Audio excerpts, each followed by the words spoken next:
मेरी बीवी सुबह काम पर जाने से पहले मेरी जेब में एक डब्बी डालती और कहती कि इसे निकालना मत, ये तुम्हें ढेर सारी दौलत देगी। मैं उसे मजाक समझता था, लेकिन धीरे धीरे ये बात सच साबित होने लगी। एक दिन मजाक में बीवी से कहा कि मुझे कुछ ऐसा दो कि मैं दूसरी शादी कर लूं। उसने मेरे हाथ में एक और डब्बी पकड़ा दी। उस दिन एक दोस्त ने कहा कि मेरी बेवा बहन से शादी कर लो, उसे सहारा चाहिए। मैं हैरान हो गया और शादी के लिए हाँ कह दी। लेकिन जैसे ही बीवी का घूंघट उठाया तो रूह कांप गई, क्योंकि मेरा नाम सलमान है। मैं एक मिडिल क्लास घराने से ताल्लुक रखता हूँ। मेरी वालदा का इंतकाल एक लाहक बीमारी की वजह से 2 साल पहले हो गया। मैं अपने वालिदैन का इकलौता बेटा था। मेरे बाबा मरने से पहले एक लड़की के साथ मेरा रिश्ता पक्का करके गए थे। उन्होंने कहा था कि तुम उसी से शादी करना, वो बहुत अच्छी है। पर मैं उससे शादी नहीं करना चाहता था। जिसको जानता नहीं था उससे शादी कैसे कर लेता। उस लड़की का नाम मारिया था। जब मैंने उसे देखा तो मैं हैरान रह गया। वो तो बिल्कुल भी खूबसूरत नहीं थी। हाँ, दुबली पतली थी, दिखने में बुरी नहीं लगती थी, लेकिन जैसा मैंने अपनी होने वाली बीवी के बारे में सोचा था वैसी वो बिल्कुल भी नहीं थी। मुझे ऐसी लड़कियां बिल्कुल भी पसंद नहीं थी, पर ये मेरे बाबा की आखिरी ख्वाहिश थी, इसलिए सोचा कि इनकी बात माननी पड़ेगी। सबने कहा कि लड़की के आगे पीछे कोई नहीं है, इसलिए तुम इसका हाथ थाम लो, बाकी खुदा करम करेगा। मैंने मारिया के साथ शादी कर ली और मैं उसे अपने घर ले आया। उसको देख के मेरा दिल बड़ा खराब हुआ, क्योंकि वो रंग रूप की काली थी। मैं सोचने लगा कि खुदा ने मेरे साथ ही ऐसा क्यों किया। मुझे किस बात की सजा दी। मेरा घर छोटा सा था, मैं कोई इतना अमीर आदमी नहीं था। मेरी एक दुकान थी जहाँ पर मैं जूतों को बेचा करता था। मारिया मेरी बीवी बनकर मेरे घर में आ गई और अब हम लोगों ने सारी जिंदगी एक साथ ही गुजारनी थी, लेकिन मेरा दिल उसकी तरफ नहीं लगा था। मैंने उसको अपने दिल से बीवी नहीं माना था, इसलिए मैं उससे थोड़ा दूर दूर सा रहता था, लेकिन उसे भी इस बात से कोई परेशानी नहीं थी। वैसे वो दिल की बहुत अच्छी थी। आते ही उसने सारे घर को संभाल लिया और रोज मेरे लिए खाना भी बनाती थी। सुबह मैं अपनी दुकान पर जाने लगा तो मेरे लिए टिफिन पहले से तैयार था, लेकिन उसने टिफिन के साथ मुझे कुछ और भी दिया। मैंने देखा तो वो छोटी सी डब्बिया थी। मैंने कहा कि ये क्या है, तो उसने कहा कि इसको तुम अपनी जेब में रखना, इससे तुम बहुत जल्दी अमीर हो जाओगे। इस बात पर मैं उस पर हंसने लगा, पर वो बिल्कुल भी नहीं हंस रही थी। उसने कहा कि बस तुम इसको अपनी जेब में रखना और देखते जाना तुम पर कैसे पैसे की बारिश होगी। मैंने उससे कहा कि ये क्या मजाक है, तो वो कहने लगी कि जब तुम पर पैसों की बारिश होगी तब तुम्हें पता चलेगा कि ये मजाक नहीं है, और फिर हमें जरूरत भी है। घर में ऐसी बहुत सी चीजें हैं जो नहीं है। मैं हाथ से कपड़े नहीं धो सकती, मशीन भी लेनी है और फ्रिज भी। दिल ही दिल में सोचने लगा कि यहाँ मेरे पास जहर खाने के पैसे नहीं है, और इसने आती ही इतनी बड़ी बड़ी चीजों के नाम ले लिए। पर मेरे पास इससे बहस करने का वक्त नहीं था, तो सोचा कि बस दुकान चलता हूँ, फिर देखता हूँ कैसे होती है पैसों की बारिश। मैंने वो डब्बी अपने जेब में तो रख ली, लेकिन अभी भी मैं इस बात पर हंस रहा था कि मेरी बीवी कैसी बातें कर रही थी। उस छोटी सी डब्बी में ऐसा कौन सा जादू था कि ये मुझे अमीर कर सकती थी। पर मैं ये सोच रहा था कि मेरी बीवी को मेरे साथ ये मजाक करने की क्या जरूरत थी। क्या वो मेरा मजाक बना रही थी। मैं अपनी दुकान पर जाकर बैठ गया। आजकल गाहकों की बड़ी कमी थी, गाहक नहीं आ रहे थे, पर आज सुबह से ही गाहक आने लगे। मैं हैरान हुआ कि आज तो बड़ी बात है। देखते ही देखते मेरी दुकान पर माल की सेल होने लगी, और आज इतनी ज्यादा सेल हुई जितने पिछले 4 महीने में नहीं हुई थी। कहीं ये सब इस डबिया का कमाल तो नहीं था। जैसा मेरी बीवी ने कहा था उसको अपने पास रखना, तुम पर पैसों की बारिश हो जाएगी, वैसा हुआ तो कुछ ऐसा ही था। लेकिन या तो इत्तेफाक भी हो सकता था, क्योंकि आजकल गंदम का मौसम था और समझ लो कि शादी का मौसम चल रहा था। मैं घर आ गया तो मेरी बीवी ने दरवाजा खोला, मुझसे मेरा थैला ले लिया और मुझे पानी का गिलास पिलाया। मुझे पता था कि ये मेरे साथ इतने अच्छे तरीके से क्यों पेश आ रही थी, क्योंकि इसको पता था कि ये रंग रूप की खूबसूरत नहीं है, और अगर मेरे साथ अच्छे तरीके से नहीं रहेगी तो फिर मैं इसे अपनी जिंदगी में क्यों रखूंगा। पर मैंने उससे बताया कि आज मैं बहुत खुश हूँ, क्योंकि आज मेरा काम बहुत अच्छा हुआ था। लेकिन बीवी को देखकर दिल में कोई हलचल नहीं होती थी। बस सारे घर के काम कर लेती थी और खाना भी अच्छा बना देती थी, लेकिन वो बाथरूम में बहुत वक्त लगाती थी। एक दफा बाथरूम में चली जाती तो ऐसा लगता था कि अंदर ही सो गई है। उसे आवाज देकर बुलाना पड़ता था। मुझे आज तक ये पता नहीं चल सका कि मेरे बाबा ने इस लड़की को कहाँ देखा था और मेरा रिश्ता इसके साथ क्यों करना चाहते थे, क्योंकि उसने कहा था कि मेरे इस दुनिया में कोई भी नहीं है। मैंने कहा कि फिर तुम कहाँ रहती थी, तो कहने लगी कि मैं अपने कुछ रिश्तेदारों के घर पर रहती थी, लेकिन अब मैं उनसे रिश्ता नहीं रख सकती हूँ, क्योंकि वो अच्छे लोग नहीं है। मैं हैरान हुआ कि जब उनके साथ रहती थी तब वो अच्छे थे, अब क्यों नहीं। खैर, हम दोनों ने एक ही घर में रहना था, तो फिर धीरे धीरे एक दूसरे के करीब तो आने लगे, लेकिन मुझे उससे प्यार नहीं था और शायद होना भी नहीं था। फिर सोचा था कि मेरी जो भी बीवी होगी मैं उससे प्यार करूंगा। मुझे पसंद की शादी करने का शौक था, लेकिन हुई नहीं। मेरी बीवी मारिया जब से मेरी जिंदगी में आई थी, बस एक ही काम अच्छा हुआ था कि जब से मैंने उसकी दी हुई डब्बियां अपनी जेब में रखना शुरू की थी, तब से ही रोज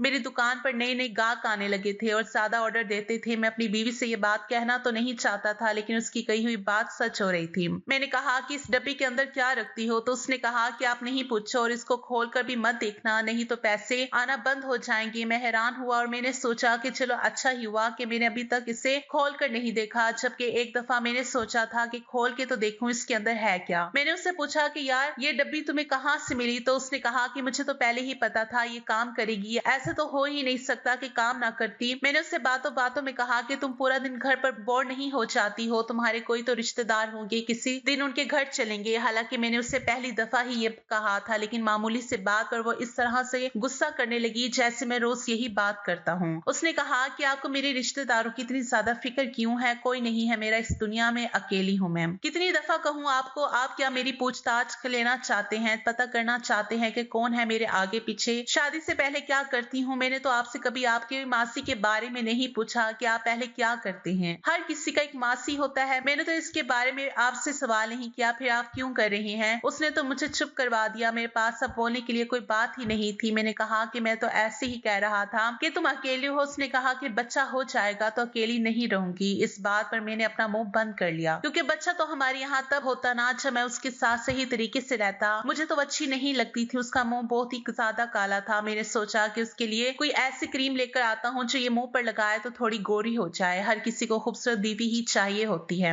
अगर मैं ये चाहता था कि मेरी बीवी खूबसूरत हो तो इसमें कोई ऐसी बात तो नहीं थी। फिर वो अपना ख्याल भी तो नहीं रखती थी, मेरे लिए श्रृंगार भी नहीं करती थी, सजती सवरती भी नहीं थी। मैं उससे कहता था कि मेरे लिए तो थोड़ा तैयार हो जाया करो, तो कहती थी कि पूरे दिन में इतने काम होते हैं, तैयार होकर काम नहीं कर सकती। मैं उससे दूर दूर रहता था और अब तो मेरा काम इतना बढ़ गया था कि मेरे पास वैसे ही वक्त नहीं था। एक दिन हम लोग साथ बैठे थे तो मैंने मजाक में उससे एक बात कह दी, पर मुझे नहीं पता था कि वो इस बात को इतना ज्यादा संजीदा ले लेगी और गुस्सा हो जाएगी। मैंने उससे कहा कि तुमने ये जो डब्बियां मुझे दी है इसकी वजह से वाकई पैसे आ रहे हैं, अब मुझे कोई ऐसी डब्बी दो कि जिसकी वजह से मैं दूसरी शादी कर लूं। मैंने ये बात की और मैं हंसने लगा, पर ये देखकर तो हैरान रह गया कि मेरी बीवी उठ के कहीं चली गई, ऐसे गई जैसे कोई चीज लेने के लिए गई है, लेकिन वो वापस ही नहीं आ रही थी। मुझे लगा कि नाराज हो गई है, अब मुझे उसको मनाना पड़ेगा। लेकिन थोड़ी देर के बाद वापस आई और उसके हाथ में कोई चीज थी। उसने कहा जरा अपना हाथ तो आगे करें। जब मैंने दोनों हाथ आगे किए तो उसने मेरे हाथ में कोई चीज रख दी और कहा इसको भी अपनी जेब में रखना और खोल कर नहीं देखना, आपकी दिली ख्वाहिश पूरी हो जाएगी। मैं हैरान रह गया, ये देखकर वो एक छोटी सी डब्बिया थी। मैंने कहा अरे मैं तो मजाक कर रहा था, तुम तो सचमुच ही संजीदा हो गई। उसने कहा क्योंकि आपने दूसरी शादी करनी है। हमारे इस्लाम में 4 शादियां जायज है, लेकिन फिर भी ऐसे लोग हैं जो 4 शादियां करते हैं। कानून के हिसाब से तो उनकी एक ही बीवी होती है, लेकिन रस्म और रिवाजों के हिसाब से दूसरी बीवी को भी अपने साथ रख सकते हैं, तो आप ही कोई दूसरी बीवी ले आना। मैंने कहा अरे नहीं, मैं तो यूं ही कह रहा था। मैं जरा घबरा गया तो उसने कहा नहीं नहीं, आपको घबराने की जरूरत नहीं है, जो आपने कहा मैंने कर दिया। आप तो मेरे शौहर हैं, अगर आप खुश रहेंगे तो मैं भी खुश रहूंगी। शौहर तो मिजाजी खुदा होता है। मैंने सोचा कि इस बात को यहीं पर छोड़ देना चाहिए, कहीं हमारा झगड़ा ना हो जाए, और मैं उस डब्बी को भी वहीं पर रखकर उठ गया। लेकिन सुबह हुई तो मेरी बीवी ने खुद ही वो डब्बी मेरी जेब में डाल दी। मुझे तब पता चला जब मैंने अपनी जेब में हाथ डाला। मैं सोचने लगा कि शायद मैंने भूल के इस डब्बी को अपनी जेब में रख दिया है, क्योंकि पिछली वाली को रखने से तो मेरा फायदा ही हुआ था। क्या पता कुछ ऐसा हो जाता कि मुझे वाकई पता चल जाता कि मेरी बीवी कुछ ना कुछ जरूर कर रही है, क्योंकि मैं अब भी हैरान था कि ये सब कुछ हो कैसे रहा था। मैं अपनी दुकान पर बैठा था, मेरी दुकान पर अब इतना रश हो गया था कि मैंने 2 लड़कों को रख लिया था। मैं खुद आराम से बैठे चाय पी रहा था जब मेरा एक दोस्त आया, उसका नाम शफीक था। वो बहुत अच्छा इंसान था। वो आकर मेरे पास बैठ गया। मैंने कहा क्या बात है, आज बड़े दिनों बाद आए हो, परेशान लग रहे हो। उसने कहा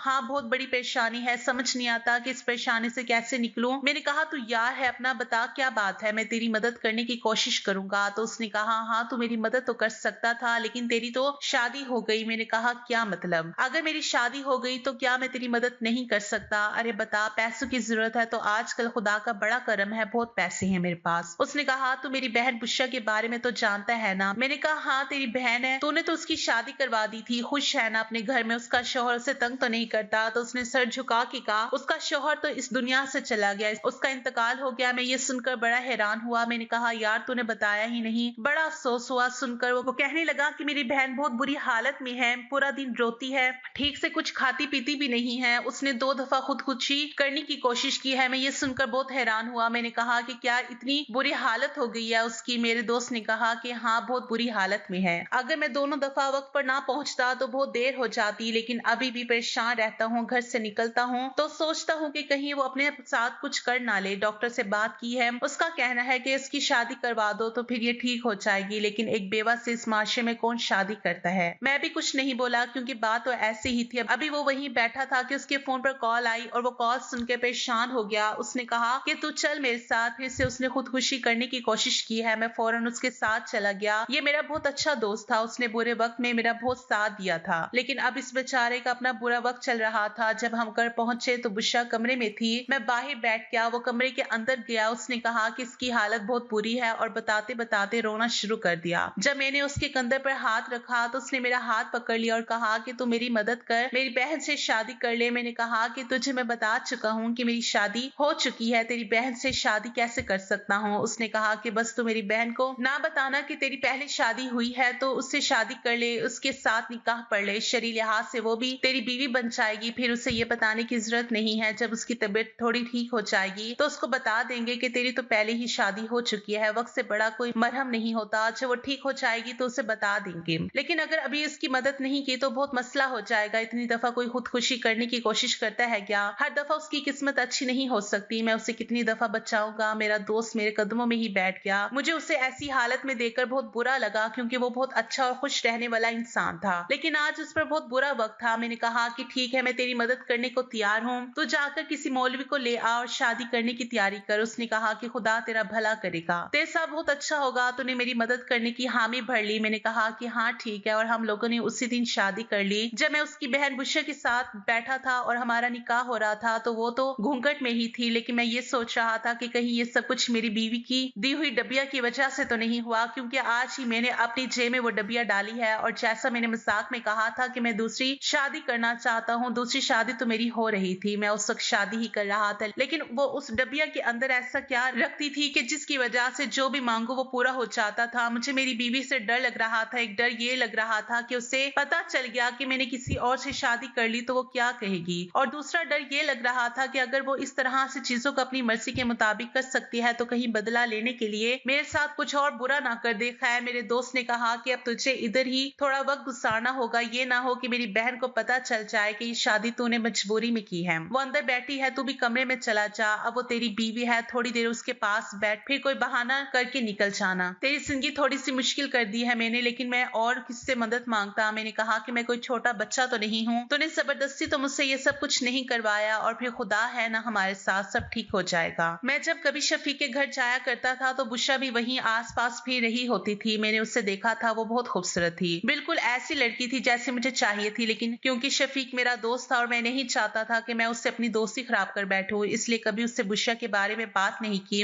और वो भी कभी मेरी तरफ नहीं आई। फिर शफीक ने कहा कि इसकी शादी कर दी है और मेरी शादी से पहले ही उसकी शादी हुई थी, इसलिए मैंने उसके बारे में सोचना छोड़ दिया था, लेकिन आज वो मेरी बीवी थी। तो फिर आज तो मेरी जिंदगी का अच्छा दिन था क्योंकि वो तो बहुत खूबसूरत थी। मैं बुशा के कमरे में जाने ही लगा था कि मुझे ख्याल आया, मैंने सोचा कि अपनी बीवी को फोन करता हूँ, पूछता हूँ वो क्या कर रही है। जब मैंने उसे फोन किया तो उसने थोड़ी देर बाद ही फोन उठा लिया। मैंने कहा कि क्या कर रही हो, तो कहने लगी कि खाना बना रही हूँ। आप कब तक आएंगे? मैंने कहा कि आज मुझे थोड़ी देर हो जाएगी, दुकान में काम बहुत ज्यादा है। तो उसने कहा कि कोई बात नहीं, पर रात का खाना हम एक साथ ही खाएंगे। मैंने कहा कि हाँ, रात तक तो मैं आ जाऊंगा, क्योंकि अभी दोपहर का वक्त था। मुझे वैसे भी बहुत बुरा लग रहा था, मेरी बीवी के साथ ये धोखा हुआ था कि मैंने उससे बिना बताए ही दूसरी शादी भी कर ली और अब मैं उस लड़की के कमरे में जा रहा था। फिर सोचा शायद मेरी किस्मत में ये लिखा हो, और अगर मेरी बीवी को पता था कि उस डबिया से जो मांगो वो सब कुछ हो जाता है तो उसे मेरी जेब में रखनी ही नहीं चाहिए थी। मैंने तो मजाक किया और उसने मुझे लाकर वो डबिया दे दी। मैं कमरे में दाखिल हुआ ही था कि बुशा, जिसने अब तक घूंघट ओढ़ रखा था, आकर मेरे कदमों में गिर गई। मैंने कहा, अरे ये क्या कर रही हो? तो कहने लगी, आ मेरे शौहर, मुझे छोड़कर तो नहीं जाओगे? मैं समझ गया कि वो अभी भी शौक में है। मैंने कहा, हाँ हाँ, कभी छोड़कर नहीं जाऊंगा। तुम उठो, ऐसे कैसे बैठ गई हो? मैंने उसे पकड़ के बिस्तर पर बिठा दिया। मैंने कहा, देखो तुमने अपना क्या हाल कर लिया है, पर अब मैं हूं ना, सब कुछ ठीक हो जाएगा। उसने कहा, हाँ मुझे पता है कि अब आप हैं तो सब ठीक हो जाएगा। मैंने उसके बाजू देखी, बहुत गोरी थी। अभी मुझे उसकी बाजू ही नजर आ रही थी, साथ ही मुझे मेरी बीवी का ख्याल आया जिसकी बाजू बहुत ही काली थी। मैंने अपने दिल में कहा, जो भी हो रहा है बहुत अच्छा हो रहा है, ये लड़की तो बहुत ज्यादा खूबसूरत और गोरी गोरी सी थी। मैं उसके सामने बैठ गया और मैंने कहा, क्या मैं तुम्हारा घूंघट उठा लूं? मैं इसलिए पूछ रहा था क्योंकि वो थोड़ी सी परेशान थी। अभी अभी उसने खुदकुशी करने की कोशिश की थी, इसलिए मैंने पूछ लिया। तो उसने कहा हाँ क्यों नहीं, और जैसे ही मैंने उसका घूंघट उठाया तो ऐसे लगा कि मेरे पैरों तले जमीन ही खिसक गई है, क्योंकि वो कोई और नहीं मेरी ही बीवी थी। वो मारिया थी, लेकिन वो बहुत ज्यादा सफेद और खूबसूरत लग रही थी, बहुत गोरी लग रही थी। शायद उसने बहुत ज्यादा मेकअप कर रखा था, पर मैं उससे देखकर बुरी तरह से हैरान हो गया और उछलकर पीछे ही हट गया। मैंने कहा तुम यहाँ पर क्या कर रही हो? तो उसने कहा आप क्या कर रहे हो? यहाँ पर एक बीवी के होते हुए दूसरी शादी कर रहे हो? मैंने कहा लेकिन ये तो बुशरा है। मैं बहुत बुरी हालत में थी। उसका भाई मेरी दुकान पर आया था और वो कह रहा था कि मेरी बहन से शादी कर लो, तो मैंने उसकी बहन से शादी कर ली। मैं ऐसे बोल रहा था जैसे कोई छोटा बच्चा गलती करके उल्टी सीधी बातें करता है, और मेरी बीवी मुझे ऐसी आंखों से देख रही थी जैसे वो मुझे कभी माफ नहीं करेगी। उसके बाद मेरी बीवी ने एक ऐसा काम किया कि मैं हैरान रह गया। उसने करीब रखा एक गीला कपड़ा लेकर अपने मुंह पर मारना शुरू कर दिया। मुझे लगा कि उसका सारा मेकअप उतर जाएगा और वो अपना मेकअप उतारने के लिए ही ऐसा कर रही है, लेकिन मैं ये देखकर हैरान रह गया कि उसके चेहरे पर कोई भी मेकअप नहीं लगा था। इसका मतलब ये था कि मेरी बीवी सच में ही गोरी थी, लेकिन जब मेरे साथ रहती थी तो काली बनके क्यों रहती थी? फिर मुझे ख्याल आया कि वो बाथरूम में बहुत ज्यादा वक्त लगाती थी और हम लोग जब भी करीब आते थे वो कमरे की लाइट बंद कर देती थी। वैसे भी हम लोग एक दूसरे के साथ इतने ज्यादा घुले मिले हुए नहीं थे। थोड़ी देर के बाद मेरा दोस्त अंदर आया तो मैंने कहा ये सब कुछ क्या है? तूने तो कहा था कि तेरी बहन बड़ी मुश्किल में है और तूने मेरी शादी मेरी ही बीवी से करवा दी और मुझे इतनी बड़ी मुश्किल में फंसा दिया। उसने कहा तेरी बीवी ने मुझे अच्छे पैसे दिए थे, इसलिए मैंने बात मान ली। जो मुझे कहा मैंने कर लिया, क्योंकि एक मुश्किल में तो मैं था ही कि मैंने किसी का कर्ज वापस करना था। लेकिन बुशरा वाली बात बिल्कुल झूठ थी। वो अपने शोहर के साथ अपने ससुराल में बहुत सुखी जिंदगी गुजार रही है और बहुत खुश है। मेरा काम यहाँ पर खत्म हुआ, मैं चलता हूँ। मेरी बीवी वहां से घर चली गई। अब मुझे डर लग रहा था कि मैं घर जाऊंगा तो क्या होगा, लेकिन मेरे दिल में इतने ज्यादा सवाल थे कि मुझे घर जाकर अपनी बीवी से ये बात पूछनी थी कि उसने ये सब क्यों किया। मैं रात को घर आया तो मेरी बीवी सामने ही बैठी थी। मैंने कहा क्यों किया तुमने ये सब? मुझे क्यों ऐसे इम्तिहान में डाला? तुम मुझे आजमाना चाहती थी? उसने कहा हाँ मैं तुम्हें आजमाना चाहती थी और तुम फेल हो गई हो। मैं कोई आम लड़की नहीं हूँ। तुम्हारे बाबा ने तुम्हारी शादी मुझसे क्यों करवाई? मेरे माँ बाप कहाँ है? मेरे रिश्तेदार कहाँ है? और वो डब्बी इसका क्या चक्कर है? और फिर मैं खुद ही बुशरा बनकर क्यों तुम्हारे सामने बैठ गई? मैं चौंक गया और सोचने लगा कि ये किस किस्म की इंसान है। मेरी बीवी ने कहा कि वो एक बहुत ही बड़े अमीर आदमी की बेटी थी। उसका बाप बहुत ज्यादा बीमार था और खानदानी दौलत इतनी ज्यादा थी कि संभालने वाला कोई नहीं था।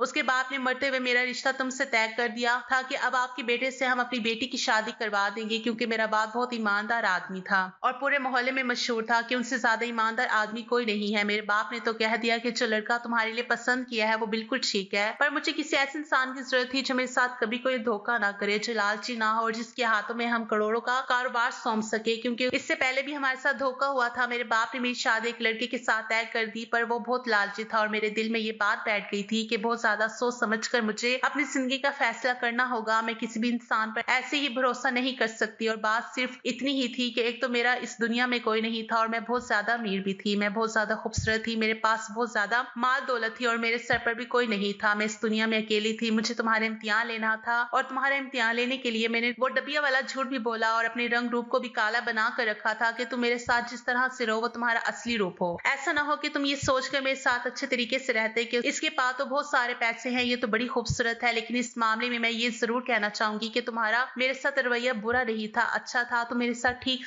तरीके से रहते थे, लेकिन मैं तुम्हें पैसे देकर ये देखना चाहती थी कि तुम्हारे अंदर कितना लालच है, तुम कितने लालची हो। इसलिए मैंने जानबूझकर तुम्हारी दुकान पर अपनी कंपनी में काम करने वाले लोगों को भेजना शुरू कर दिया। इस दुकान से जाकर जूते लेने हैं और बहुत ज्यादा सामान खरीदना है ताकि तुम्हारे पास बहुत सारे पैसे आ जाएं। पर तुम्हारे पास पैसे आने के बावजूद भी तुम्हारा मेरे साथ रवैया ठीक ही था, बुरा नहीं था। अब मुझे ऐसा लगने लगा था कि मैं तुम्हारे हाथों में अपना सारा कारोबार सौंप सकती हूँ। पर फिर सोचा कि एक बार तुम्हारी नीयत को चेक कर लिया जाए, इसलिए मैंने तुम्हारे सबसे करीबी दोस्त से बात की। तुम्हारे घर में एक डायरी पड़ी है जिसके अंदर उसका नंबर लिखा हुआ था और तुमने ये भी लिखा था कि मेरा ये दोस्त मेरे भाइयों जैसा है। मैंने उससे फोन किया तो वो पहले से ही मुश्किल मुसीबत में फंसा हुआ था। मैंने कहा कि मैं तुम्हें बहुत सारे पैसे दूंगी, पर तुम्हें मेरा एक काम करना होगा। और मैंने जब उसको सब कुछ बता दिया तो उसने कहा कि मैं बिल्कुल ठीक कर रही हूँ, मुझे ऐसा ही करना चाहिए। इसलिए उसने तुमसे अपनी बहन के बारे में झूठ बोला और तुम फौरन दूसरी शादी करने के लिए तैयार हो गए। इसका मतलब कि इस मामले में तुम कमजोर निकले और तुम्हें मुझसे बच के रहना होगा। मैं ये सुनकर हैरान रह गया और मैंने अपनी बीवी से कहा कि अगर तुम मुझे धोखेबाज समझती हो तो धोखा तो तुम भी मुझे दे रही थी, झूठ बोल रही थी मेरे साथ। देखो मेरी जगह कोई भी होता तो ऐसा ही करता। एक मर्द की अपनी नीयत होती है, उसकी खूबसूरती अच्छी लगती है, खूबसूरत लड़कियां पसंद आती हैं। अब तुम ऐसा तो नहीं करो। और मैंने अगर शादी कर भी ली थी तो तुम्हें छोड़ने वाला तो नहीं था। और ये शादी कौन सी मैंने कानूनी तौर पर की थी। मैं तुम्हें कभी छोड़कर नहीं जाऊंगा। खूबसूरत लड़कियां किसको बुरी लगती हैं, पर मैंने तुम्हारे साथ कभी कोई बुरा रवैया नहीं रखा। कुछ कुछ बुरा नहीं किया। वो कहने लगी कि मुझसे दूर दूर तो रहते थे ना। मैंने कहा कि हाँ मानता हूँ, पर अब तुम मुझे छोड़कर नहीं जाओ। देखो क्या मैं तुम्हारे साथ बुरा था, क्या मैं इस इम्तिहान में फेल हो गया हूँ? इस बात पर वो खामोश हो गई। उसने कहा नहीं तो फेल नहीं हुए, क्योंकि ऐसे भी लोग हैं इस दुनिया में जो तुमसे भी ज्यादा बुरे हैं, पर मैं तुम्हें फिर भी बता रही हूँ कि जो मेरा काम है, जो कंपनी है, वो मेरे बाप दादा की मेहनत है। हम लोगों ने इस कारोबार के पीछे बहुत कुर्बानियां दी हैं, बहुत से लोगों को कुर्बान किया है। हम ऐसे ही किसी के हाथ में नहीं पकड़ा सकते और मैं अकेली सब कुछ संभाल नहीं सकती हूँ। मैंने कहा कि मुझसे जो कुछ होगा मैं करूंगा और कारोबार को अपना कारोबार और तुम्हारे बाप दादा की मेहनत को अपनी मेहनत समझ के काम करूंगा। मेरी बीवी ने कहा कि ठीक है, अगर तुम कोई गलती करोगे तो वैसे भी तुम्हें माफ नहीं किया जाएगा। मेरी बीवी ने तो सीधी बात की, वो जो बोलती थी सीधा बोलती थी। सही कहा था, मेरी बीवी तो कोई आम लड़की नहीं थी, वो तो इस शहर की बहुत ज्यादा अमीर लड़की थी और बहुत बड़े खानदान से थी। तभी तो जब मैं उससे पूछता था कि तुम्हारे खानदान वाले कहाँ हैं, तो वो कहती थी कि मेरा कोई भी नहीं है, क्योंकि वो झूठ बोल रही थी। मैं तो इस बात पर भी अभी तक हैरान हूँ कि उसने मुझसे इतने सारे झूठ बोले, मुझसे इतना बड़ा इम्तिहान ले रही थी और मुझे पता ही नहीं था। इसके बाद मैंने अपनी दुकान बेच दी और घर भी बेच दिया और हम लोग एक बड़े से घर में रहने लगे और इसका सारा कारोबार मैं और वो मिलकर संभालने लगे। पर इस बात पर मैं सबसे ज्यादा खुश था कि मेरी बीवी तो बड़ी खूबसूरत थी। अब वो मेरी तरफ बढ़ने लगी थी और हमारी जिंदगी बहुत अच्छी थी। हम एक दूसरे से बहुत मोहब्बत भी करते थे। मुझे दुनिया की हर चीज मिल गई थी। मैं तो ये सोचकर अभी भी हैरान हो जाता हूँ कि अगर मैं उसके साथ कोई उल्टा सीधा काम कर देता या उसको कुछ बुरा कह देता तो वो मुझे आसमान से उठाकर जमीन पर फेंक देती और वैसा कर सकती थी। उसे रोकने वाला कोई नहीं था। लेकिन मेरी किस्मत अच्छी थी। आप लोग बताओ, आप लोगों को मेरी जिंदगी की कहानी सुनकर कैसा लगा? आप लोगों को क्या लगता है कि मेरी किस्मत अच्छी थी या ये सब कुछ मेरी अपनी वजह से हुआ? क्योंकि मेरी बीवी मुझे खूबसूरत तो नहीं लगती थी, लेकिन मैं फिर भी उसके साथ अच्छा ही था।